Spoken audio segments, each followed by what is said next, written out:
Hello. Good morning, Mr. Hudson. How are you? It's Jason. I'm fine, Jason. How are you today? I'm well. I apologize for the background noise. I'm on the train to D.C. right now. Right.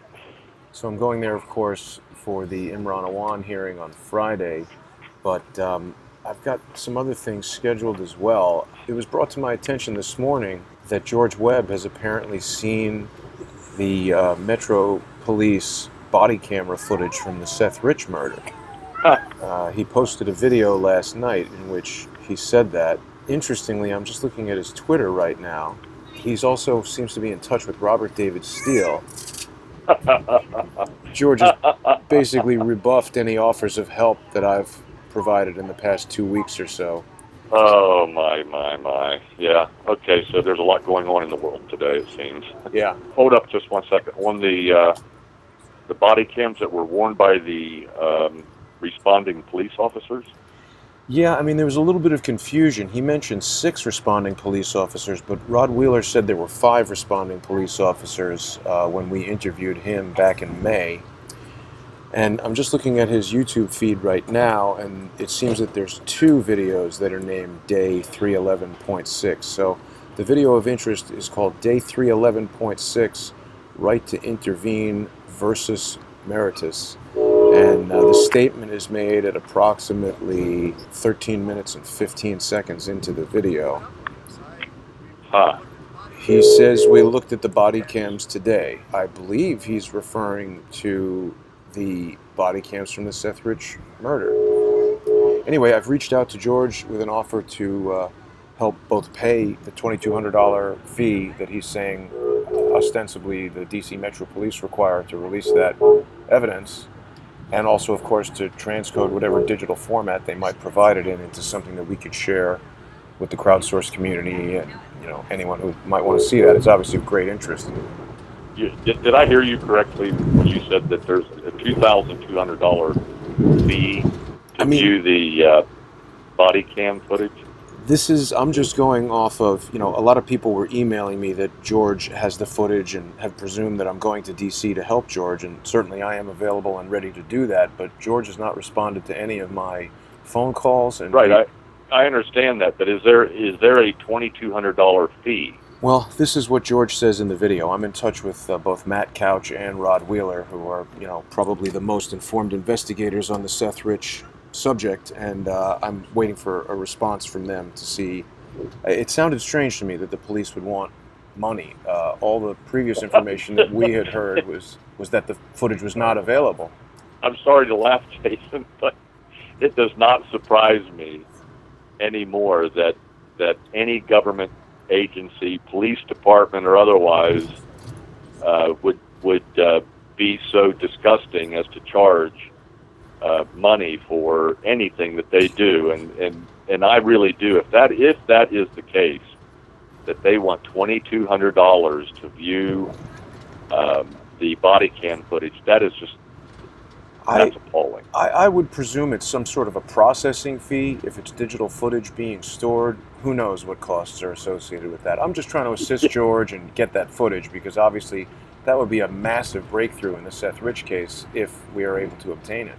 And $2,200 shouldn't be a barrier to doing it.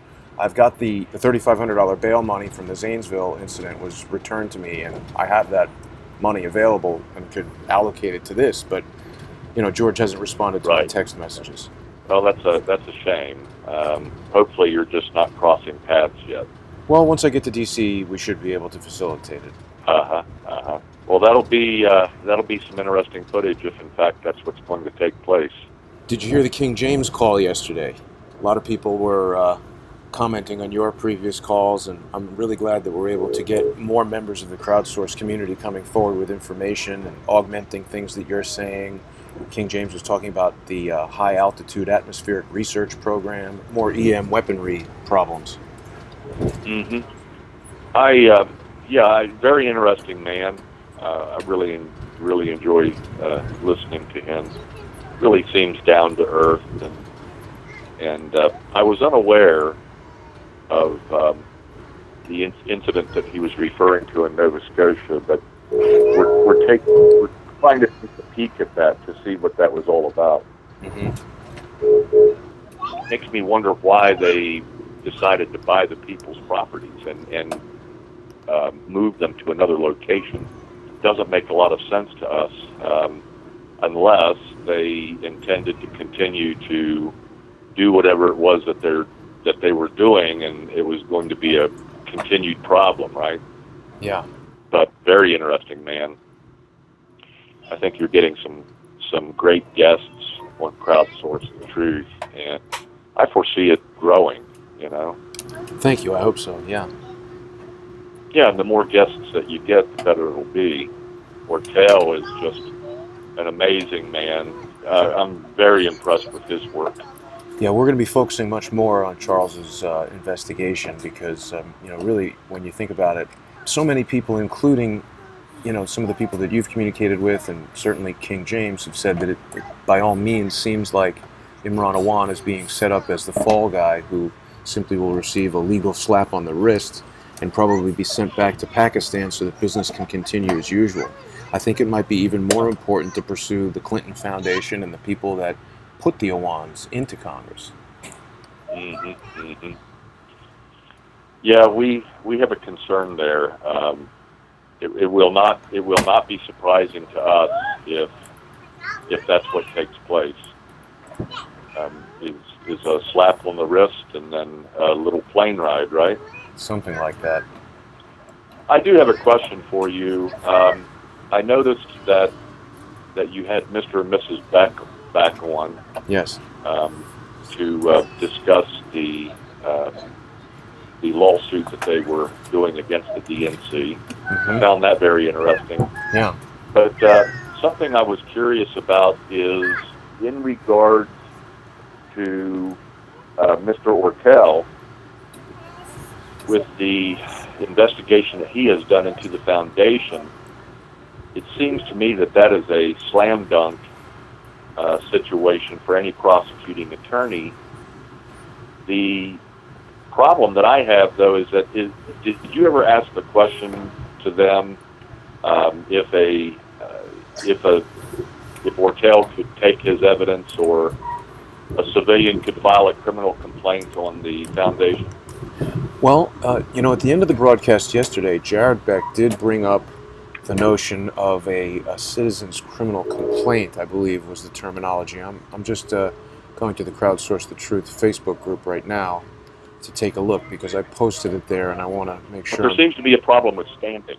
It wasn't that brought up that there's a problem with standing, that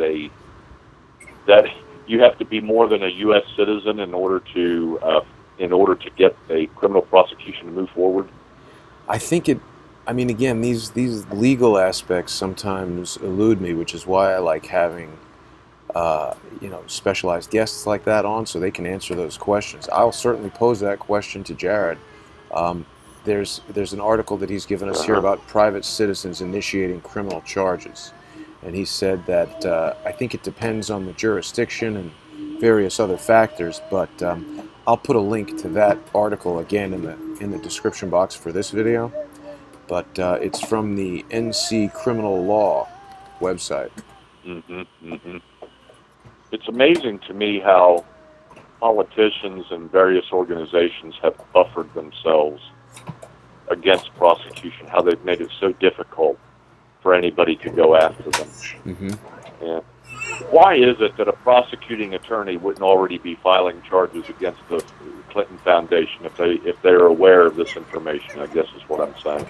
I think we have to refer to Mr. Comey's statements of July 5th, 2016. He never said that Mrs. Clinton was innocent of crimes. He just said no sensible prosecutor would bring charges. I don't know what prosecutors that he knows that he considers sensible, but I can tell you this. I have talked personally probably to at least 15 prosecutors, some retired, some still active, a couple who were still U.S. attorneys, and they said that they were salivating at the opportunity to go after her, but they weren't allowed to.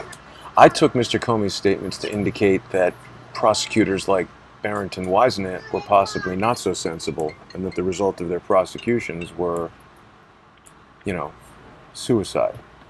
Well, I think he made a blanket statement that no sensible prosecutor would prosecute, which was an absolute bunch of BS. Yeah. When in fact well, I'll just put it this way: the prosecutors I talked to said they would have taken the case in a heartbeat. Well, hopefully by raising people's awareness as we're doing with Crowdsource the Truth and your phone calls and guests like the Becks, maybe we can move the needle and make something happen. I mean, I certainly don't think anything like this was happening when Vince Foster, committed suicide, or when Ron Brown was in a plane crash, or any of these things that we have come to know as the so-called Clinton body count. But perhaps everything is coming to a head right now, and this Imran Awan hearing on Friday, certainly there's a lot of focus, at least in our community, around it. George has filed legal documentation to introduce additional evidence and, beyond the charges of bank fraud, and try to increase the scope of the criminal charges. So hopefully that'll be successful, and maybe finally we'll see something happen. I've got a lot of things here that I'm looking at, and quite frankly, some of which all of which I find disturbing, but some in particular. One of the things that we find disturbing is that the Attorney General Sessions, 2 or 3 weeks ago, he said that he took the position that the DOJ is in favor of civil asset forfeiture. So, Jason, as far as we're concerned, we're seeing some serious violations. We're seeing a shift take place. We're quite concerned about the DOJ. We're quite concerned about some of the things we see the president doing. Yeah. And I think I told you a long time ago that although we want to believe in President Trump, and we know that there's many, many people out there that want to do the same thing, I did tell you that the various Hudson intelligence groups said that there was a possibility that he was a New World Order Trump card. Yeah. And I have to tell you, there's other things coming to light. We have a really bad connection, and so we probably ought to talk later on this, but sure. We're beginning to wonder, Jason. We really are beginning to wonder if the man who came in that said he wanted to make America great again isn't nothing more than a New World Order Trump card. I share those concerns, Mr. Hudson. I hope we're incorrect, but why don't I give you a call a little later when I'm off the train, and we can have another call. All righty. Safe trip to you, Jason. Thank you. Uh-huh. Have a good day, sir. You too.